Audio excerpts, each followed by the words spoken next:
ఇక్కడ దర్శనం నిజంగా అయోధ్యలో ఏదైతే ఉందో యథావిధిగా ఇక్కడ కూడా ఉంది. చాలా కనుల విందుగా చాలా చక్కగా ఉంది, అద్భుతంగా ఉందండి. నిజంగా బాలరాముడి యొక్క నివాసమైనటువంటి అయోధ్య చాలామంది నేరుగా చూసే పరిస్థితి లేదు. ఇక్కడ చాలా అద్భుతంగా ఉంది.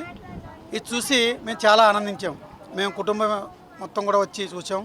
చాలా ఆనందదాయకంగా ఉంది. ఇది అనేక మంది ఉపయోగించుకోవాలని కోరుకుంటూ జై శ్రీరామ్. జై శ్రీరామ్. నా పేరు బంగారు వెంకట కళ్యాణ్ నరేష్. మేము నర్సీపట్నం గ్రామం నుంచి మా కుటుంబ సమేతంగా కూడా ఈ యొక్క రామ మందిరం ఏదైతే ఈ యొక్క ఆర్కే బీచ్లో నిర్మాణం చేశారో ఈ యొక్క రామ మందిరాన్ని మేమందరం కూడా విజిట్ చేయడం కోసం వచ్చాము. అయితే చాలామంది అయోధ్య వెళ్ళి చూడలేకపోతారు. సో ఏదైతే అయోధ్యలో బాలరాముడి నిర్మాణం జరిగిందో అదేవిధంగా ఈ యొక్క విశాఖపట్నంలో నిర్మించడం వల్ల ఈ ఉత్తరాంధ్రలో ఉన్న ప్రజలందరూ కూడా విచ్చేసి బాలరాముడి దర్శనం పొందడం అనేది చాలా అదృష్టంగా భావించాలి మనందరం కూడా. అదేవిధంగా ఇక్కడ సదుపాయాలు కూడా భక్తులు ఎవరికి కూడా ఎటువంటి ఇబ్బందులు కలగకుండా బాగానే మేనేజ్మెంట్ కూడా బాగా చేయడం జరిగినది. భక్తులందరికీ ప్రసాదం, అలానే మన దగ్గర మాడుగుల్లో ఏదైతే ఫేమస్గా మనందరం భావిస్తామో దూరం ప్రాంతాల నుంచి అందరికీ కూడా హల్వాని కూడా స్టాల్స్ ఏర్పాటు చేయడం జరిగింది.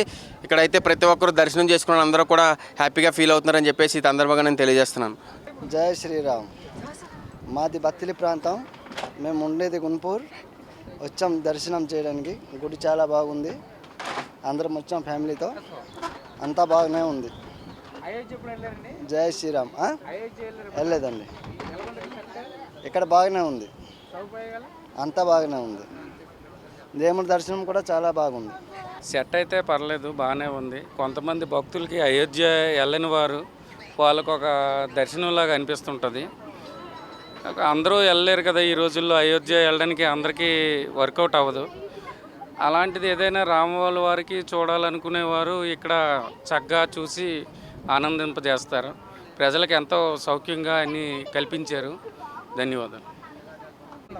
చాలా బాగుంది, చాలా చక్కగా ఉంది. అయోధ్య వెళ్ళలేదు, అంతా పూర్తయ్యాక సంపూర్ణంగా అయ్యాక అప్పుడు వెళదామనేసి వెళ్ళలేదు. బాగున్నాయి, చక్కగా ఉన్నాయి. ఉన్నంతలో చక్కగా చేశారు. దేవుడు కూడా చక్కగా చూడడానికి కూడా అనువుగా బాగానే సహకరిస్తున్నారు అందరూ. మీ యొక్క బౌన్సర్స్ అందరూ కూడా బాగానే సర్వీస్ కూడా బాగానే చేస్తున్నారు. ప్రపంచంలో ఎక్కడ ఉన్న హిందువులు రాముడి కోసం ఎన్ని తరాలు మారినా ఎన్ని యుగాలు మారినా రాముడు పేరు ఎప్పుడు శిరస్మరణీయంగా ఉంటుంది.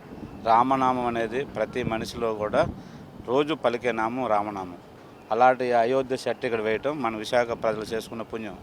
అలాగే మీ మెగా 9 వారు కూడా ఇక్కడికి వచ్చి ఈ ప్రజలకు అందరికీ అందుబాటులో ఏమేమి జరుగుతుందో అన్ని కార్యక్రమాలు చూపిస్తున్నారు. అలాగే ఇలాగా హిందువుల కోసం మరిన్ని సంస్థలు పనిచేస్తూ రాముడి యొక్క పేరును స్థిరస్థాయంగా ప్రజలకు అందరికీ తెలియపరచాలని మేము కోరుకుంటున్నాం. ఇక్కడ ఏర్పాట్లన్నీ చాలా బాగా చేశారు యాజమాన్యం వారు, ఈ సంస్థ వారు.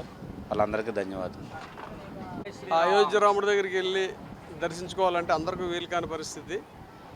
చాలా చక్కని ఏర్పాటు, అంటే ఆ నమూనా అంతా ఇక్కడ కనిపిస్తుంది. చాలా తృప్తిగా ఉంది. ఈ యొక్క డిజైన్ అది చాలా చక్కగా చేశారు. రాముల వారి మీద ఉన్నటువంటి భక్తితో చేసినటువంటి ఈ యొక్క కార్యక్రమం చాలా మంచి కార్యక్రమం. ఆధ్యాత్మిక చింతన ఉన్నటువంటి వాళ్ళందరూ కూడా వస్తున్నారు. వాళ్ళే కాకుండా స్టూడెంట్స్ వీళ్ళందరూ కూడా చాలా ఆహ్లాదకరంగా సంతోషాన్ని వ్యక్తం చేస్తున్నారు. మాకు కూడా చాలా సంతోషం అనిపించిందండి.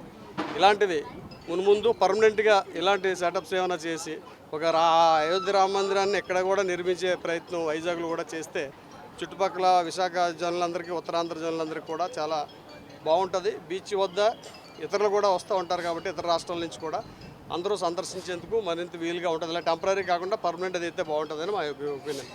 జై శ్రీరామ్.